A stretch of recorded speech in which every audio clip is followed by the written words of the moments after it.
Raj media நண்பர்களுக்கு வணக்கம். நம்மளோட பிக் பாஸ் நிகழ்ச்சியை பொறுத்தளவுல இன்னைக்கான எபிசோட் தாறுமாறா இருந்துச்சு அப்படின்னே சொல்லாங்க. ஆமாங்க, இந்த பொம்மை டாஸ்க்ல பல பேரோட உண்மையான முகங்கள் வெளிவருது. அதுலயும் குறிப்பா ரயான்லாம் இவ்வளவு கேவலமானவனா அப்படிங்கிற அளவுக்கு பொய் மேல போய் சொல்லிட்டு இருக்கான். அவன் தான் தப்பெல்லாம் பண்றான், இருந்தாலும் பழி எல்லாத்தையுமே ராணுவ மேல போடுறான். ஜெஃப்ரிய பொறுத்தளவுல தனியா ஆடுற வரைக்கும் செமையா ஆடிக்கிட்டு இருந்தான். எப்போ இந்த கோவா கேங் கூட சேர்ந்தானோ அப்போ இருந்து அவனுமே பொய் சொல்ல தொடங்கிட்டான். இன்னைக்கெல்லாம் ராணுவ மூஞ்சில அவன் குத்துன குத்துலாம் வேற லெவலுங்க. அதெல்லாம் இப்ப ரொம்பவே வைரல் இருக்குது. இருந்தாலும் பண்ண தப்பெல்லாம் பண்ணிட்டு இந்த கோவா கேங்க பொறுத்தளவுல முழுக்க ராணுவ மேல பழி போட்டுக்கிட்டு இருந்தாங்க. அதற்கான குறும்படங்கள் இப்ப நிறையவே ரிலீஸ் ஆயிட்டு இருக்குது. அதே மாதிரியே கோமாளி சிவகுமாரை பொறுத்தளவுல ஒரு கேவலமா ஒரு நாடகத்தை போட்டாரு. இன்னொரு சைட் பார்த்தோம் அப்படின்னா பவித்ரா வேற லெவல்ல ஒரு அழுகுனி ஆட்டம் ஆடுறாங்க. அப்படி இன்னைக்கான எபிசோட என்னெல்லாம் நடந்துச்சு அப்படிங்கறத டீடைலா பார்த்தலாம். வீடியோக்குள்ள போறதுக்கு முன்னாடியே நம்ம சேனலுக்கு நீங்க புதுசா இருந்தீங்க அப்படின்னா மறக்காம சப்ஸ்கிரைப் பண்ணிருங்க. வாங்க வீடியோக்குள்ள போலாம். அதாவது இன்னைக்கான எபிசோட பொறுத்தளவுல ஸ்டார்டிங்ல கிச்சன் ஏரியா தான் காட்டுறாங்க. கிச்சன் ஏரியால கிச்சன் இன்சார்ஜா இருக்கிற அருண் வந்து எத்தனை டீ வேணும், எத்தனை காஃபி வேணும், எத்தனை பால் வேணும் அப்படிங்கிற மாதிரி கணக்கு சொல்லிட்டு இருக்காரு. அந்த இடத்துக்கு மஞ்சரி வர்றாங்க. கிச்சன் டீம் மட்டும் தான் சமைக்கணுமா, நாங்கெல்லாம் ஸ்டவ் பத்த வைக்க கூடாதா அப்படிங்கிற மாதிரி அங்க ஒரு சலசலப்பை கிரியேட் பண்றாங்க. அதுக்கப்புறமா கார்டன் ஏரியால தீபக், முத்துக்குமரன், சிவா இந்த 3 பேருமே உட்கார்ந்து இருக்காங்க. அந்த இடத்துக்கும் போறாங்க மஞ்சரி. அந்த இடத்துலயும் மஞ்சரியை பொறுத்தளவுல கேப்டன், நாங்கெல்லாம் ஸ்டவ் பத்த வைக்க கூடாதா, எங்களுக்கு தேவையானது செய்யக்கூடாதா, இந்த ரூல்ஸ் எல்லாம் ரொம்பவே கடுமையா இருக்குது அப்படிங்கிற மாதிரி ஒளறிக்கிட்டு இருக்குது மஞ்சரி. தாங்க முள்ளடா சாமி அப்படிங்கிற அளவுக்கு தான் இந்த மஞ்சரியா இருக்கட்டும், ஆனந்தியா இருக்கட்டும், பவித்ராவா இருக்கட்டும், எங்களால ஃப்ரிட்ஜை திறக்க முடியல, எங்களுக்கு தேவையானதை செய்ய முடியல அப்படிங்கிற மாதிரி புலம்பிக்கிட்டு இருக்காங்க. பார்க்கும்போது நமக்கே இரிட்டேட் தாங்க ஆகுது. ஆமாங்க, இவங்களை திறந்து சாப்பிட சொன்னாதான் இஷ்டத்துக்கு ஒவ்வொருத்தையும் எடுத்து காலி பண்ணிடுவான். அதுக்கப்புறமா மீதி உள்ளவங்களுக்கு என்னத்தை கொடுப்பாங்க? என்ன பொறுத்தளவுல கேப்டனா தீபக் எடுத்த முடிவு ரொம்பவே சரியான முடிவு அப்படின்னே சொல்லுவேன். எல்லா உணவும் எல்லாருக்கும் கிடைக்கணும் அப்படிங்கிறது தான் அவரோட எண்ணமா இருந்துச்சு. இருந்தாலும் தங்களோட உரிமைகள் பறிக்கப்படுது அப்படிங்கிற மாதிரி போட்டியாளர்கள் பலருமே புலம்புறத பார்க்க முடியுது. அதுக்கப்புறமா இன்னைக்கான மார்னிங் ஆக்டிவிட்டியா காட்டுறாங்க. மார்னிங் ஆக்டிவிட்டி என்ன அப்படின்னு பார்த்தோம்னா, இந்த பிக் பாஸ் வீட்ல யாரு பப்பட் மாஸ்டரா இருக்கிறாங்க, யாரு பப்பட்டா இருக்கிறாங்க அப்படிங்கிறது தான். அதாவது யாரு மத்தவங்களை இயக்குறாங்க, யாரு மத்தவங்க சொல் கேட்டு நடக்கிறாங்க அப்படிங்கறது தான் இதோட பொருளா இருக்குது. அந்த வகையில ஒவ்வொரு போட்டியாளர்களும் அவங்களோட மனசுல இருக்கிறத சொல்றாங்க அப்படின்னு சொல்லலாம். இதுல முதல்ல வர்ற தர்ஷிகா வந்து பப்பட் மாஸ்டரா இருக்கிறது தீபக், தீபக்கு பப்பட்டா இருக்கிறது ராணவ், சிவகுமார் அப்படிங்கிற சொல்றாங்க. அடுத்ததா விஷால் வர்றாரு. விஷால பொறுத்தளவுல ஜாக்லின் பப்பட் மாஸ்டர், ஜாக்லினோட பப்பட் தான் ரயான், சௌந்தர்யா அப்படிங்கிற சொல்லிட்டு இருக்காங்க. ஜாக்லினை பொறுத்தளவுல பப்பட் மாஸ்டரா இருக்கணும் அப்படிங்கிற மாதிரி ஆசைப்படுறாங்க. ஆனா அவங்களுக்கு வாய்க்கிற அடிமைகள் வந்து ரொம்பவே கவனமா இருக்கிறாங்க. ஜாக்லினுக்கு தான் ஆப் அடிப்பாங்க அப்படின்னு சொல்லலாம். அதுலயும் குறிப்பா சௌந்தர்யாவா இருக்கட்டும், ரயானா இருக்கட்டும், தேவைக்காக மட்டும் தான் ஜாக்லின் பழகிட்டு இருக்காங்க. அது தெரியாம ஜாக்லின் வந்து எல்லாரையும் நம்பிக்கிட்டு இருக்காங்க அப்படிங்கறது என்னோட கருத்து. அடுத்ததான் சாச்சனா. சாச்சனாவை பொறுத்தளவுல பப்பட் மாஸ்டர் வந்து தீபக் தான், தீபக்கோட பப்பட்டு தான் அருண், சௌந்தர்யா, ரஞ்சித் அப்படிங்கிற மாதிரி சொல்றாங்க. என்னடா, அதாவது அவங்கள பொறுத்தளவுல இந்த கேப்டன்சில இவங்க எல்லாருமே சொன்னபடி கேட்டு ஆடுறாங்க அப்படிங்கிற மாதிரி சொல்லிட்டு இருக்காங்க. அடுத்ததா வர்ற பவித்ரா வந்து தீபக்கும் முத்துக்குமரனும் பப்பட் மாஸ்டர், இவங்களோட சொல் கேட்டு ஆடுற பப்பட்டா விஷால், அருண், ரஞ்சித், சத்யா இருக்கிறாங்க அப்படிங்கிற மாதிரி சொல்றாங்க. இதை தானப்பா முதல் வாரத்துல இருந்து சொல்லிக்கிட்டு இருக்கீங்க அப்படிங்கிற மாதிரி இருந்துச்சு. அடுத்ததா வர்ற ஆனந்தியுமே தீபக் தான் பப்பட் மாஸ்டர், தீபக்கோட பப்பட்டு தான் முத்துக்குமரன் அப்படிங்கிற மாதிரி சொல்றாங்க. அடுத்ததா மஞ்சரி வர்றாங்க. மஞ்சரியை பொறுத்தளவுல பப்பட் மாஸ்டர் யாரு அப்படிங்கறதே கண்டுபிடிக்க முடியாது, பொம்மைகள் ஆடுறதுதான் தெரியுமே தவிர பொம்மைகள் ஆட்டு விக்கிறவங்க வெளியே தெரிய மாட்டாங்க அப்படிங்கிற மாதிரியும் இந்த பிக் பாஸ் வீட்ல பப்பட் மாஸ்டரா இருக்கிறது ஆனந்தி, ஆனந்திக்கு பப்பட்டா இருக்கிறது பவித்ரா, அன்ஷிதா அப்படிங்கிற சொல்றாங்க. உண்மையாவே மஞ்சரி சொல்ற இந்த கருத்தை ஏத்துக்கலாம். அடுத்ததா வர்ற ஜாக்லின் வந்து விஷால் பப்பட் மாஸ்டர், விஷாலோட பப்பட்டா இருக்கிறது சத்யா, அருண், தீபக் அப்படிங்கிற சொல்றாங்க. இதுல ஜாக்லின் சொன்னது சரியான கருத்து. விஷால் உண்மையாவே பப்பட் மாஸ்டர் தான் இருக்கிறாரு. ஆனா அவரோட பப்பட்டா இருக்கிறது சத்யா, அருண், ரஞ்சித். இந்த இடத்துல ரஞ்சித்தோட பேருக்கு பதிலா தீபக்கோட பேரை சொல்லிட்டாங்க ஜாக்லின், அவ்வளவுதான். மத்தபடி ஜாக்லின் சொல்றதை ஏத்துக்கலாம். அடுத்ததா சௌந்தர்யா வர்றாங்க. சௌந்தர்யாவை பொறுத்தளவுல இந்த வீட்ல பப்பட் மாஸ்டர்னா 3 பேரை சொல்லுவேன். அது முத்துக்குமரன், தீபக், அருண், இந்த 3 பேருமே பப்பட் மாஸ்டர் தான். அவங்களோட பப்பட்டா தான் இந்த பிக் பாஸ் வீட்ல இருக்கிற பலருமே இருக்கிறாங்க, நான் உள்பட நிறைய பேர் இருக்கிறாங்க அப்படிங்கிற மாதிரி ரஞ்சித், பவித்ரா, ஜெஃப்ரி, ரயான் இவங்க எல்லார் பேரையும் சொல்லிடுறாங்க. அதாவது அவங்க சொல்றது இவங்களோட கருத்துக்கள் வந்து மத்தவங்க மனசுல ஆழமா பதிஞ்சிருது, அவங்க கருத்துப்படி மத்தவங்க நடக்கிறாங்க அப்படிங்கிற மாதிரி சொல்றாங்க. அடுத்ததா அன்ஷிதா வர்றாங்க. அன்ஷிதாவை பொறுத்தளவுல முத்துக்குமரன் தான்பா பப்பட் மாஸ்டர், இந்த பிக் பாஸ் வீட்ல இருக்கிற எல்லாருமே பப்பட்டுகளா பல இடங்கள்ல மாறி இருக்கும் அப்படிங்கிற மாதிரி முத்துக்குமரன் சொல்றாங்க. அதே நேரத்துல முத்துக்குமரன் யார சொல்றாரு அப்படின்னு பார்த்தோம்னா, ராணவ் தான் பப்பட் மாஸ்டர், ரொம்பவே இன்னசென்டா நடிச்சுக்கிட்டு இருக்கான், அவன் இன்னசென்ட் அப்படிங்கிற மாதிரி நம்பி நம்ம எல்லாருமே பப்பட் ஆகிட்டு இருக்கோம் அப்படிங்கிற மாதிரி முத்துக்குமரன் சொல்றாரு. முத்துக்குமரன் சொல்ற இந்த கருத்தை என்னால கூட ஏத்துக்க முடியல அப்படின்னு சொல்லலாம். ஆமாங்க, ராணவெல்லாம் அந்த அளவுல யோசிச்சு கேம் ஆடுற மாதிரி எல்லாம் தெரியவே இல்லை. அவனுக்கு சொல்றதே புரிய மாட்டேங்குது. எல்லாரையும் பப்பட்டாக்குற அளவுக்கு அவனுக்கு திறமை இல்ல அப்படிங்கறது தான் என்னோட கருத்து. அந்த வகையில பார்த்தோம் அப்படின்னா பப்பட் மாஸ்டரா தீபக 4 பேர் சொல்றாங்க, ஆனந்திய 4 பேர் சொல்றாங்க, முத்துக்குமரன் 5 பேர் சொல்றாங்க, அருண 2 பேர் சொல்றாங்க, விஷால 2 பேர் சொல்றாங்க, ஜாக்லினா 2 பேர் சொல்றாங்க. உண்மையாவே இந்த 6 போட்டியாளர்களுமே பல இடங்கள்ல பல போட்டியாளர்களை இன்ஃப்ளூயன்ஸ் பண்றாங்க அப்படிங்கறது ஏற்புடைய ஒண்ணு அப்படின்னு சொல்லலாம். அப்படி பார்த்தா இவங்க எல்லாருமே கேம் ஆடிட்டு இருக்காங்க அப்படிங்கறது தான் என்னோட கருத்து. அதுக்கப்புறமா பார்த்தோம் அப்படின்னா போட்டியாளர்கள் பலருக்குமே கிச்சன் ஏரியா வச்சு பல பிரச்சனைகள் இருக்குது. என்ன பிரச்சனை பேசி முடிச்சிடலாம் அப்படிங்கிற மாதிரி தீபக் சொல்றாரு. அந்த நேரத்துல முத்துக்குமரனா இருக்கட்டும், அருணா இருக்கட்டும், மார்னிங் ஆக்டிவிட்டி எல்லாம் இப்பதான் முடிஞ்சிருக்கு. யாருமே இன்னும் டாய்லெட் கூட போல. ஒரு 10 நிமிஷம் கழிஞ்சு இதை பண்ணிடலாம் அப்படின்னு சொல்றாங்க. நிறைய போட்டியாளர்கள் வந்து இப்பமே பேசி முடிச்சிடலாம் அப்படின்னு சொல்றாங்க. திரும்ப பேச தொடங்குறாங்க. வேற ஒண்ணும் இல்லங்க, கிச்சனுக்கு எல்லாரும் போகணும், ஃப்ரிட்ஜை திறக்க கூடாதுன்னு சொல்றது ரொம்பவே ரூல் பண்ற மாதிரி இருக்கு. இதெல்லாம் ஏத்துக்கவே முடியல. எங்களுக்கு சுதந்திரம் வேணும் அப்படிங்கிற மாதிரி மஞ்சரியா இருக்கட்டும், ஆனந்தியா இருக்கட்டும், பவித்ராவா இருக்கட்டும், ஜாக்லினா இருக்கட்டும், இவங்க எல்லாருமே இவங்களோட கருத்துக்களை வைக்கிறாங்க. அந்த இடத்துல முத்துக்குமரன் எழுந்து ஒரு கருத்தை சொல்றாரு. அதாவது தீபக்கண்ணா, உங்களை பொறுத்தளவுல ஒழுக்கமா இருக்கணும் இந்த பிக் பாஸ் வீடு அப்படிங்கிற மாதிரி ஒரு ரூல்ஸ் எல்லாம் கொண்டு வந்திருக்கீங்க. நீங்க ரூல்ஸ் கொண்டு வந்ததுக்கு அப்புறமா எல்லாமே நல்லா தான் போகுது. ஆனா எந்த போட்டியாளரும் அவங்களா இல்ல, உங்களுக்காக எல்லாருமே அவங்கள மாத்திக்கிட மாதிரி இருக்குது. அதனால எல்லாருமே அவங்க இஷ்டத்துக்கு இருக்கட்டும், அவங்களா இருக்கட்டும்.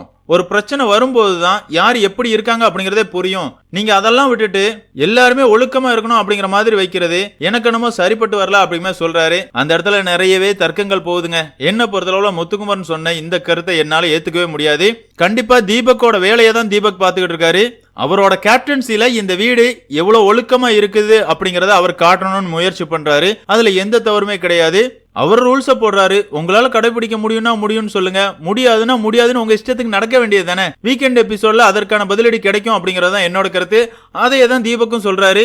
இருந்தாலும் அந்த இடத்துல சலசலப்புக்கு மத்தியில சாச்சனா வந்து தீபக்கு கொடுக்கப்பட்ட ஒரு பூந்தொட்டியில இருந்து ஒரு பூவை கட் பண்ணி எடுக்கிறாங்க. அதாவது கேப்டன் வந்து மத்தவங்க பேசுறத கவனிக்க மாட்டுக்காரு, மத்தவங்கள பேசவே விட மாட்டுக்காரு அப்படிங்கிற மாதிரி சொல்லி கட் பண்றாங்க. இந்த இடத்துல மீதமுள்ள போட்டியாளர்கள் நிறைய பேர் வந்து மாற்று கருத்துக்கள் வைக்கிறாங்க. நீ அப்படி ஏதாவது ஒண்ணு சொல்லிட்டுலாம் கட் பண்ண கூடாது, இதெல்லாம் ரொம்ப தப்பு அப்படின்னு சொல்றாங்க. இருந்தாலும் சாச்சனாவை பொறுத்தளவுல அவங்க என்னைக்குங்க யார் பேச்ச கேட்டாங்க? எப்பா அது ஏன் இஷ்டம், என்னோட உரிமை, நான் கட் பண்ணிருக்கேன் அப்படிங்கிற மாதிரி திமிரா பேசிட்டு திமிரா பண்ணிட்டு போயிட்டே இருக்கிறாங்க.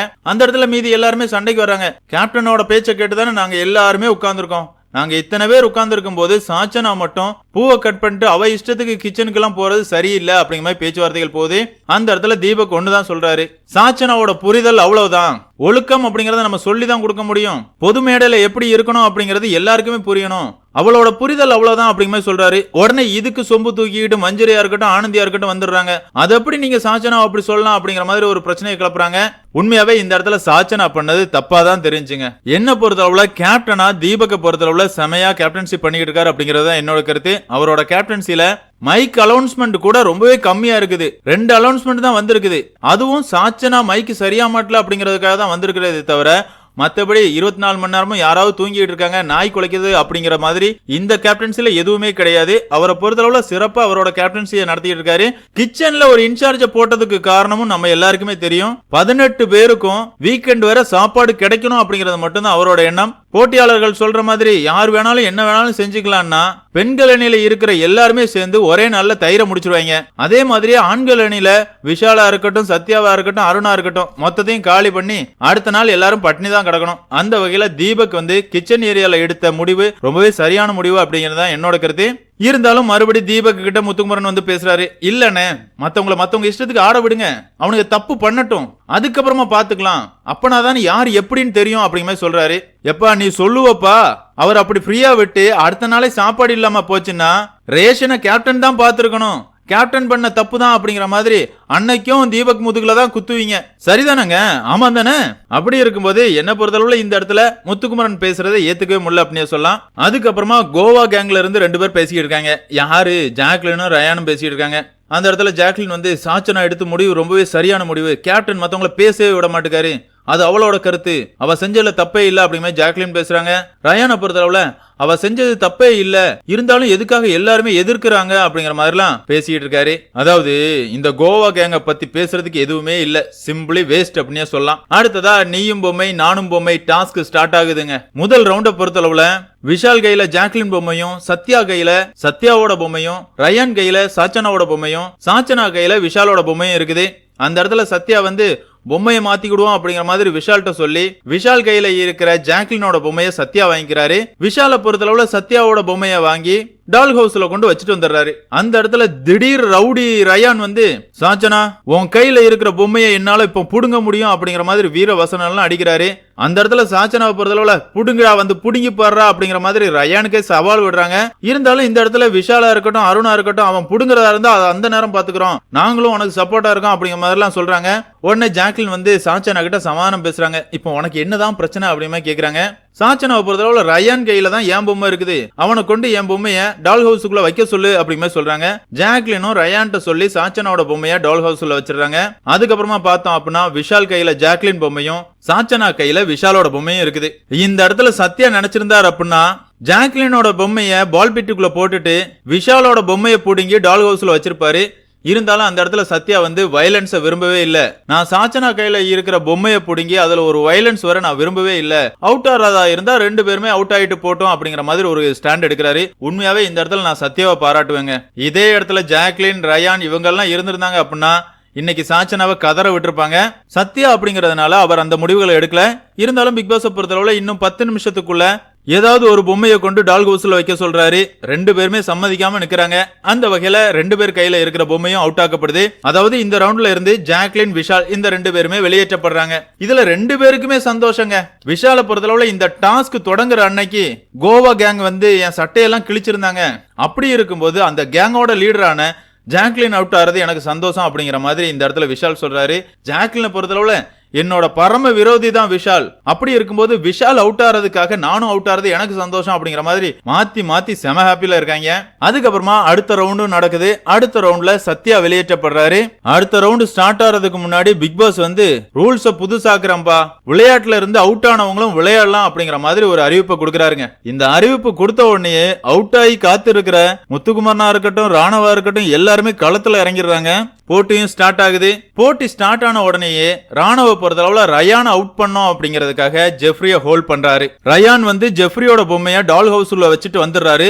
வந்ததுக்கு அப்புறமா இவர் வந்து ஜெஃப்ரிய விடுவிக்கிறதுக்காக ராணுவ பிடிக்கிறாரு. ராணுவ பிடிக்கிறாருன்னு சொல்ல முடியாதுங்க, ராணுவ அட்டாக் பண்ணாரு அப்படின்னு தான் சொல்லணும். கழுத்தை பிடிச்சு தொங்குறான். எவ்வளவோ வீடியோ வந்திருக்கு பாருங்க. கழுத்தை பிடிச்சு தொங்குறான். அது மட்டும் இல்லாம இவன் தான் ராணுவ டால் பிட்டுக்குள்ளேயே தள்ளி விடுறான். இருந்தாலும் அந்த இடத்துல ராணுவ பால் பிட்டுக்குள்ள வந்த மாதிரி ஒரு சீன் கிரியேட் பண்றான். பல சண்டைகள் போகுது. ஒரு கட்டத்துல ரயான் வந்து மஞ்சரிய இடுப்புல கை வச்சு ஹோல்ட் பண்றான், வயித்த பிடிச்சு அமுக்குறான். அந்த நேரம் மஞ்சரிக்கு ஆதரவா முத்துக்குமரன் போறாரு. ஒரு வழியா மஞ்சரி வந்து அவங்களோட பொம்மையை கொண்டு டால் ஹவுஸ்குள்ள வச்சிடுறாங்க.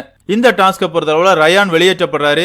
ஆனா இந்த வெளியேற்றம் நடந்ததுக்கு அப்புறமா ரயான் ஒரு ஆட்டம் போட்டான் பாருங்க, வேற லெவல். அதாவது ராணுவ அடிக்க போற மாதிரி அடிக்க பாயிறான். அடிக்க பாயல, கை ஓங்கிட்டான். இவர் தள்ளுனதுனால அடிபடல அப்படின்னு தான் சொல்லி ஆகணும். இருந்தாலும் அதுக்கப்புறமா இந்த கோவா கேங்க பொறுத்தளவுல ஒரு கேவலமான நாடகத்தை அரங்கேத்தினானுங்க. அதாவது ரயான் சொல்றான் பால் பிட்டுக்குள்ள ராணுவ போயிருக்க கூடாது அப்படிமே சொல்றான். அந்த ராணுவ தள்ளி விட்டதே இந்த ரயான் தான். அதே மாதிரியே ஜெஃப்ரிய ஹோல்ட் பண்ணிக்கிட்டு இருந்தான், ஜெஃப்ரி மூச்சு முட்டுச்சு அப்படிமெல்லாம் சொல்லிக்கிட்டு இருக்கான். அதெல்லாம் உண்மையே கிடையாது. ராணுவ வந்து ஜெஃப்ரிய ஹோல்ட் பண்ணிக்கிட்டு இருந்தான். அவனை எந்த இடத்துலயும் அடிக்கவே இல்ல, துன்புறுத்தவே இல்ல. ஆனா ஜெஃப்ரி அதை பண்ணல. ஜெஃப்ரி கை முட்டை வச்சு அவன் மூஞ்சிலே குத்திட்டு தான் தப்பிச்சான். அந்த இடத்துல ராணுவ ஹோல்ட் பண்ணது சௌந்தர்யா ஜாக்லின் இந்த ரெண்டு பேரும் தான். அதே மாதிரியே மஞ்சரி விஷயத்தை எடுத்துக்கிட்டோம் அப்படின்னா பொண்ணுன்னு கூட பார்க்காம நெஞ்செலும்போட சேர்த்து அமுக்குன்னு அமுக்குறான். அவங்களால மூச்சு விடுறதுக்கே ரொம்பவே கஷ்டப்பட்டாங்க. இன்னொரு சைட் பார்த்தோம் அப்படின்னா மஞ்சரியை காப்பாத்துறதுக்காக வந்த முத்துக்குமரனை தூக்கி தரையிலேயே அடிச்சான். போன சீசன்ல பிரதீப தூக்கி அடிச்ச மாதிரி இந்த சீசன்ல முத்துக்குமரனை ரயான் தூக்கி அடிச்சான். இவ்வளோ தவறுகளையும் பண்ணிட்டு நான் எந்த தப்புமே பண்ணல, ராணுவ தான் எல்லாம் பண்ணா அப்படிங்கிற மாதிரி இந்த கோவா கேங் வந்து ஆட்டத்தையே மாத்தினாங்க அப்படின்னு சொல்லலாம். இதற்கான குறும்படங்கள் நிறையவே இருக்குது. என்ன பொறுத்தளவு நான் கோவா கேங்க்கு எதிராக பேசுறேன், பொய் சொல்றேன் அப்படிங்கறதெல்லாம் நீங்க சொல்லலாம். ஒண்ணு வேண்டாம், ட்விட்டர் போய் பாருங்க. இந்த கோவா கேங் பண்ண தில்லாலங்கடி வேலைகள் எல்லாமே வெளியே வந்திருக்கும். ஆமாங்க, இந்த ஜாக்லின்லாம் நெஞ்சில அடிச்சுக்கிட்டு அழுது அது எப்படி ஒருத்தனை டார்கெட் பண்ணலாம் எல்லாரும் சேர்ந்து? இதெல்லாம் ரொம்ப தப்பு. ஜெஃப்ரிய ஹோல்ட் பண்ணும்போது யாருமே வரல துணைக்கு அப்படிங்கிற மாதிரி எல்லாம் கதறிக்கிட்டு இருக்குது. ஏமா உனக்கெல்லாம் வெக்கமாவே இல்லையா? கொஞ்சம் கூட கூச்சமாவே இல்லையா? டாஸ்க் தொடங்கின முதல் நாள் விஷால நீங்க எல்லாரும் சேர்ந்து எப்படி டார்கெட் பண்ணீங்க? விஷால் கையில உன்னோட பொம்மை இருக்குது. அந்த இடத்துல நீயா இருக்கட்டும், சௌந்தர்யாவா இருக்கட்டும், ரயானா இருக்கட்டும், ஜெஃப்ரியா இருக்கட்டும், நீங்க எல்லாருமே சேர்ந்து அவன் மேலதானே படுத்திருந்தீங்க. அவன் சட்டையெல்லாம் கிழிச்சு எறிஞ்சிங்களே, அப்பெல்லாம் எங்கம்மா போச்சு உன் நியாய தர்மம்லாம்? என்ன ஒரு நீலிக்கண்ணீரி ஜாக்லினுக்கு. அது மட்டும் இல்லங்க, இவங்களை பொறுத்தளவு சும்மா இருக்கல. ரயான் அவுட் ஆயிட்டாரு அப்படின்னு சொன்ன பிறகும் ராணவ் வந்து அந்த வழியா நடந்துட்டு இருக்காரு. ஜாக்லினை பொறுத்தளவுல எதுக்காகடா இப்படி பண்ண? ஜெஃப்ரி எவ்வளவு கஷ்டப்பட்டான் தெரியுமா? ஜெஃப்ரி வயிறெல்லாம் பிடிச்சு அமிக்கிட்டா அப்படிங்கிற சொல்லிட்டு இருக்காங்க. அந்த இடத்துல ராணவ் சொல்றாரு, ஜெஃப்ரி வயித்தை பிடிச்சது தப்புன்னு சொல்றீங்களே, என் கழுத்தை பிடிச்சு தொங்கிக்கிட்டு இருந்தால ரயான், அதெல்லாம் உங்க கண்ணுக்கு தெரியலையா அப்படிங்கிற சொல்லும் போது கூட திரும்ப திரும்ப ஜாக்லின் வந்து ராணவ் பண்ணதுதான் தப்பு அப்படிங்கிற மாதிரி பேசிக்கிட்டே இருக்கிறாங்க. அந்த இடத்துல ராணவ் ஒண்ணுதான் சொல்றாரு, நீ வாயை மூடிட்டு போமா, நீ தான் அந்த இடத்துல பார்க்கவே இல்ல, பிற எதுக்கு பேசுற, வாயை மூடிட்டு போ அப்படிங்கிற மாதிரி சொல்றாரு. வாயை மூடிட்டு போன்னு சொல்ற இடத்துல எதுக்காக பீப் வச்சானுங்க அப்படிங்கிறது தெரியல. இவர் இப்படி சொன்ன உடனே சௌந்தர்யாவும் வர்றாங்க. ஏய் நான் தாண்டா சொன்னாக்கா, வாடா பாத்துக்கலாம் அப்படிங்கிற மாதிரி ராணவ் கிட்ட சண்டைக்கு வர்றாங்க. ராணவ பொறுத்தளவுல ஒன்ன மாதிரி ஆட்டிடியூட் எல்லாம் பண்ண தெரியாதுமா அப்படிங்கிற மாதிரி சௌந்தர்யா இப்படிலாம் தலையை ஆட்டி மத்தவங்களை இரிட்டேட் பண்ணுவாங்களோ அதே மாதிரி எல்லாம் ஆட்டி காட்டுறாரு. இப்படி வாக்குவாதங்கள் அதிகமா இருக்குது. அந்த இடத்துல ஜாக்லின் வந்து என்ன எப்படி நீ வாய மூடுன்னு சொல்லலாம் அப்படிமே கேக்குறாங்க. உடனே அந்த இடத்துல ராணவ் வந்து மன்னிப்பு கேக்குறான். வாய மூடுங்கன்னு சொன்னதுக்கு மன்னிப்பு கேக்குறான். அதை நீங்க கவனமா பாத்துக்கணும். ஆமாங்க, சௌந்தர்யா பேசுற மாதிரி தா மா அப்படிங்கிற மாதிரி எல்லாம் பேசல, வாய மூடுன்னு தான் சொன்னாரு. அதுலயும் அந்த கோவா கேங்க பொறுத்தளவுல திரும்ப திரும்ப அவன் மேல பழி போட்டதுனாலதான் சொன்னாரு. இருந்தாலும் இந்த இடத்துல ஜாக்லின் வந்து நானும் உன் கண்ணத்துல பலாருன்னு அரைஞ்சிட்டு சாரி கேட்கவா அப்படிங்கிற மாதிரி சொல்றாங்க. அரைஞ்சு பாரு மணி, உனக்கு விஜய் டிவி சொம்பு தூக்கலாம், அதுக்காக நாங்க எல்லாருமே சொம்பு தூக்க முடியாதுல்ல. உனக்கு சொம்பு தூக்குறதுக்கு எவனாவது பிஆர் வேலை பார்த்துட்டு உட்கார்ந்துருப்பான். உனக்கு சௌந்தர்யாக்கெல்லாம் சப்போர்ட் பண்ணிட்டு பேசுறானுங்கல்ல, எப்படிதான் சப்போர்ட் பண்றானுங்க அப்படிங்கறத எனக்கு புரிய மாட்டேங்குது. என்ன பொறுத்தளவுல இந்த சண்டையில முழுக்க முழுக்க வெறியாட்டம் ஆடினது அப்படின்னா அது ரயான் தான். அதற்கு பல வீடியோக்கள் ஆதாரங்களா இருக்குது. இருந்தாலும் இந்த கோவா கேங்க பொறுத்தளவுல முழு பழியுமே ராணுவ மேல போடலாம் அப்படிங்கிற மாதிரி ஐடியா பண்ணாங்க. என்ன பண்ண, ஹாட் ஸ்டார்ல 24/7 வராம இருந்துச்சு அப்படின்னா ஜாக்லினோட அழுகையை தான் நம்ம எல்லாருமே நம்பி இருப்போம். இந்த பிரச்சனை எல்லாம் முடிஞ்சதுக்கு அப்புறமா இந்த டப்பா அருண் வந்து முத்துக்குமரனை டார்கெட் பண்றாரு. வேற ஒண்ணும் கிடையாது, ரயான் சொன்னதுதான் உண்மை அப்படிங்கிற மாதிரி முத்துக்குமரன் பிரச்சனை பண்ண வர்றாரு. அந்த இடத்துல முத்துக்குமரன் நீ பாத்தியா அப்படின்னு கேட்கும்போது இல்ல ரயான் தான் சொன்னா அப்படிங்கிற மாதிரி சொல்றாரு. அதுக்கப்புறமா திரும்ப போகும்போது டப்பா முத்து அப்படிங்கிற மாதிரி ஆக்ஷன் எல்லாம் பண்ணிட்டு இருக்காரு. வெளியே வந்து பார்த்தாதான் தெரியும் இவரோட டப்பா எந்த அளவு டான்ஸ் ஆடிக்கிட்டு இருக்குது அப்படிங்கறதெல்லாம். இப்படி இந்த பிரச்சனை எல்லாம் முடிஞ்சதுக்கு அப்புறமா திரும்பவும் டாஸ்க் நடக்குதுங்க. அந்த ரவுண்ட்ல ரஞ்சித் அவுட் ஆயிடுறாரு. அடுத்த ரவுண்ட்ல ஆனந்தி அவுட் ஆறாங்க. அதுக்கப்புறமா பிக் பாஸ் பொறுத்தளவுல ஒரு சின்ன பிரேக் கொடுக்கறாரு. அந்த நேரம் ஆண்களோட பெட்ரூமை காட்டுறாங்க. அந்த இடத்துல ராணவ் விஷால் இவங்க ரெண்டு பேருமே பேசிட்டு இருக்காங்க. அந்த இடத்துல விஷால் வந்து ராணவ் நீ பண்ணது தப்புனா ரயான் அதை விட பெரிய தப்புலாம் பண்ணிருக்கான், மஞ்சரியை ஹோல்ட் பண்ணதெல்லாம் ரொம்பவே தப்பு. அது மட்டும் இல்லாம நீ வாய மூடு அப்படிங்கிற வார்த்தையை மட்டும்தான் சொன்ன, ஜாக்லின் வந்து உன்னை அரைஞ்சிட்டு மன்னிப்பு கேட்கவா அப்படிங்கிற மாதிரி எல்லாம் சொல்லியிருக்கா, அதனால நீ ரொம்ப டென்ஷன் அடிக்காத அப்படிங்கிற மாதிரி இந்த இடத்துல ராணவ சமாதானப்படுத்தி இருக்காரு விஷாலு. அந்த இடத்துக்கு ரயான் வர்றாங்க. ரயானை பொறுத்தளவுல ராணவ் பண்ணதுதான் தப்பு, நான் பண்ணது சரி அப்படிங்கிற மாதிரி அந்த இடத்துல பேசிட்டு இருக்கான். முத்துக்குமரன் தரமான செருப்படி கொடுத்தாரு அப்படின்னு சொல்லலாம். எப்பா டாஸ்க் நடக்கும் போது நீங்க பண்ணதெல்லாம் வேற, டாஸ்க் எல்லாம் முடிஞ்சதுக்கு அப்புறமா நீ ராணவ அடிக்க வந்தது தப்பு, அடிக்க கை ஓங்க அவன் மேல படல. அதே மாதிரியே நீ வந்த உடனே ராணுவம் உன்னை அடிக்கிறதுக்கு கைய வாங்கினான். யார் மேலேயாவது பட்டுருந்துச்சு அப்படின்னா மூக்குடைஞ்சு ரத்தம் வந்திருக்கும், ரெட் கார்டு வாங்கிட்டு வெளியே போக வேண்டியதான் அப்படிங்கிற மாதிரி சொல்றாரு. உடனே ராணுவுக்கு புரிஞ்சிருச்சு, எப்பா இந்த பிரச்சனை பெருசாயிருச்சுன்னா ரெட் கார்டு எதுவும் கொடுத்துருவாங்க, சமாதானமா போயிடணும் அப்படிங்கறதுக்காக முத்துக்குமாரன்ட்ட நீங்க எதுக்காக இந்த வார்த்தையெல்லாம் பேசுறீங்க, ரத்தம் வர்ற அளவுலாம் நாங்க பிரச்சனை பண்ண மாட்டோம் அப்படிமே சொல்றான். அடப்பாவி நீ கழுத்து எப்படி நெரிச்சு தொங்கிட்டு இருந்த அப்படிங்கறதெல்லாம் நாங்க பார்க்க தானப்பா செஞ்சோம். அது மட்டும் இல்ல முத்துக்குமாரனை தூக்கி தலையில தூக்கி எறிஞ்சியே, நீ பேசுற நாங்க கேட்கிறோம் அப்படிங்கிற மாதிரி தான் இருந்துச்சு. இப்படி இதெல்லாம் முடிஞ்சதுக்கு அப்புறமா திரும்பவும் டாஸ்க் ஆரம்பமாகுது. இந்த ரவுண்ட பொறுத்தளவுல மஞ்சரி தான் அவுட் ஆறாங்க. மஞ்சரி அவுட் ஆறதுக்கு காரணம் யாரு அப்படின்னு பார்த்தோம்னா பவித்ரா தான். அதாவது பவித்ராவோட பொம்மையை மஞ்சரியும் மஞ்சரியோட பொம்மையும் பவித்ராவும் வச்சிருக்காங்க. இந்த இடத்துல டால் ஹவுஸ்க்குள்ள முதல்ல வந்தது யாரு அப்படின்னு பார்த்தோம்னா பவித்ரா தான். அப்படி இருக்கும்போது பவித்ரா கையில இருக்கிற மஞ்சரியோட பொம்மை தான் டால் ஹவுஸ்க்குள்ள போயிருக்கணும். ஆனா பவித்ரா வைக்காமையே நின்னுகிட்டு இருக்காங்க. அதுக்கப்புறமா ரெண்டு பேருமே வைக்காம வெளியே போறாங்க. ரெண்டு பேருக்குள்ள பேச்சுவார்த்தை நடக்குது. அந்த இடத்துல மஞ்சரி வந்து நீ தானே முதல்ல போன, என் பொம்மையை தானே வச்சிருக்கணும் அப்படிங்கிற மாதிரி பேசிட்டு இருக்காங்க. இந்த இடத்துல கோமாளி சிவாவை பொறுத்தளவுல டாஸ்க் நடக்கும்போது மஞ்சரி என்னோட டிஷர்ட்டை பிடிச்சிட்டாங்க, என் கழுத்து அருந்து போற மாதிரி இருந்துச்சு, பிசிக்கல் வயலன்ஸ் பண்ணிட்டாங்க, பொண்ணுங்களுக்கு ஒன்னா சண்டைக்கு வர்ற யாருமே எனக்கு ஒன்னா கேட்க மாட்டீங்களா அப்படிங்கிற மாதிரி கதறாரு. யாரா நீ கோமாளி, அவங்க டிஷர்ட்டை பிடிச்சதையும் பார்த்தோம்டா, நீ அசால்ட்டா வச்சுட்டு வெளியே வந்ததையும் பார்த்தோம்டா, அந்த இடத்துல ஒரு வயலன்ஸும் நடக்கலையேடா, எல்லாரும் செமையா கண்டென்ட் கொடுக்குறாங்க, எனக்கும் கண்டென்ட் வேணும் அப்படிங்கிறதுக்காக கோமாளித்தனத்தை சிவகுமார் பண்ற மாதிரி தான் நமக்கு ஃபீல் ஆச்சு. அந்த வீடியோவும் ரொம்பவே வைரல் ஆயிட்டு இருக்குதுங்க, நீங்க லைட்டா போய் பாருங்க, காமெடியா தான் இருந்துச்சு அப்படின்னு சொல்லலாம். ஒரு கட்டத்துல மஞ்சரியை பொறுத்தளவுல சிவகுமாரும் இப்படி டார்கெட் பண்ணிட்டு இருக்காரு, பவித்ராவை பொறுத்தளவுல நம்பிக்கை துரோகம் பண்ணிட்டாங்க அப்படிங்கறதுனால பவித்ராவோட பொம்மையை கொண்டு டால் ஹவுஸ்ல வச்சிருக்காங்க. அதன் அடிப்படையில மஞ்சரி வெளியேற்றப்படுறாங்க. அடுத்த ரவுண்ட்லயே பவித்ராவும் வெளியே போயிடுறாங்க. உண்மையாவே இந்த இடத்துல பவித்ரா பண்ணது நம்பிக்கை துரோகம் அப்படின்னு தான் சொல்லி ஆகணும். பொம்மை விற்கிறதுக்கு 2 இடம் இருக்குது, அவங்கள பொறுத்தளவுல ஒரு இடத்த மட்டும் தான் பார்த்தேன், அதனால அதை மறைச்சிக்கிட்டு நின்று அப்படிங்கிற மாதிரி சொல்றாங்க. மஞ்சரி ஒண்ணுதான் கேக்குறாங்க, உன் கையில இருந்த பொம்மைய ஒரு இடத்துல வச்சுட்டு ஒரு இடத்த மட்டும் மறைச்சிட்டு நின்னா போதாதாமா அப்படிங்கிற மாதிரி கேக்குறாங்க. இருந்தாலும் பவித்ராவை பொறுத்தளவுல நான் ரொம்ப இன்னசென்ட் அப்படிங்கிற மாதிரி நின்னுகிட்டு இருக்காங்க. பாக்குறதுக்கு செம காமெடியா இருந்துச்சு அப்படின்னு சொல்லலாம். இந்த ரவுண்டோட இன்னைக்கான நீயும் பொம்மை நானும் பொம்மை டாஸ்க் நிறுத்தப்படுது. இதுல ஃபைனலா தேர்வா இருக்கிறது யாரெல்லாம் அப்படின்னு பார்த்தோம்னா சிவகுமார், அருண், ஜெஃப்ரி, சாச்சனா, இந்த 4 பேருமே ஃபைனல் ரவுண்ட்ல இருக்கிறாங்க. இதுல இருந்து யாரு ஜெயிக்க போறாங்க அப்படிங்கறத நம்ம பொறுத்திருந்து தான் பார்க்கணும். அதுக்கப்புறமா பார்த்தோம் அப்படின்னா ஒரு ஸ்பான்சர் டாஸ்க் நடக்குது. இந்த ஸ்பான்சர் டாஸ்க பொறுத்தளவுல 3 அணிகளா பிரிகிறாங்க. இதுல முதல் அணியை பொறுத்தளவுல ராணவ், அருண், சத்யா, விஷால், சாச்சனா இந்த 5 பேருமே ஒரு அணில இருக்கிறாங்க. 2வது அணில தர்ஷிகா, பவித்ரா, ஆனந்தி, அன்ஷிதா, மஞ்சரி இந்த 5 பேரும் ஒரு அணில இருக்கிறாங்க. அடுத்த அணியை பொறுத்தளவுல சிவா, முத்துக்குமரன், ஜாக், சௌந்தர்யா, ரயான் இந்த 5 பேருமே ஒரு அணில இருக்கிறாங்க. இந்த டாஸ்க வின் பண்றது ராணவ், அருண், சத்யா, விஷால், சாச்சனா இந்த 5 பேர் கொண்ட அணி தான் வின் பண்றாங்க. இவங்களுக்கு 50,000 ரூபாய் மதிப்புள்ள கிஃப்ட் கேம்பர் வழங்கப்படுது. உண்மையாவே இந்த டாஸ்க்கு தயாராறதெல்லாம் பார்க்கும்போது வேற லெவல்ல இருந்துச்சு. அதுலயும் ரயானை பொறுத்தளவுல ஜாக்லின், சௌந்தர்யா நான் நடுவுல நின்னுக்கிடுவேன், நீங்க 2 பேருமே என் சைடுல உரசிக்கிட்டே ஆடுங்க அப்படிங்கிற மாதிரி டான்ஸ் பிராக்டிஸ் எல்லாம் பண்ணும்போது செம காமெடியா இருந்துச்சு. இந்த கோவா கேங்க பொறுத்தளவுல கோவால போய் என்ன பண்ணலாம் அப்படிங்கிறதுக்கு பிக் பாஸ் வீட்டுக்குள்ளேயே ஒத்திகை எடுத்துக்கிட்டு இருக்காங்க அப்படின்னே சொல்லலாம். இப்படி இந்த ஸ்பான்சர் டாஸ்கோட இன்னைக்கான எபிசோட் முடிஞ்சிருக்கு. இன்னைக்கான எபிசோட பொறுத்தளவுல இந்த கோவா கேங் பண்ணது கேவலமான எச்ச வேலை அப்படிங்கறத என்னோட கருத்து. அதுலயும் குறிப்பா இந்த ரயானுக்கெல்லாம் நீங்க ரெட் கார்டு கொடுக்காடியும் பரவாயில்லப்பா, ஒரு எல்லோ கார்டாவது கண்டிப்பா வீக்கெண்ட்ல கொடுக்கணும் அப்படிங்கறத என்னோட கருத்து. பிக் பாஸ் ரசிகர்களான உங்களை பொறுத்தளவுல நடந்து முடிஞ்ச பொம்மை டாஸ்க்ல யார் பக்கம் நியாயம் இருக்குது, யார் செஞ்சது தவறு அப்படிங்கிற உங்களோட கருத்துக்களை மறக்காம கமெண்ட்ல மென்ஷன் பண்ணுங்க. இந்த வீடியோ உங்களுக்கு பிடிச்சிருந்தா லைக் பண்ணுங்க, ஷேர் பண்ணுங்க, மறக்காம சேனலை சப்ஸ்கிரைப் பண்ணுங்க. Thank you friends.